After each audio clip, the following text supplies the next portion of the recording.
Hello, welcome to Kuwait Parish Cathedral. Yun ang pinto. Ito yung mga Mama Mary devotees. Yan, pwede kayo magdasal dyan. Yan o.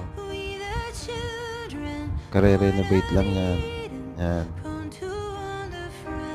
Kaliwa, yung CR. Yan. Tapos, ito yung Holy Family Hall. Pwede rin magsimba dyan.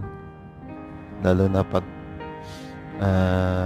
puno doon sa katedral mismo.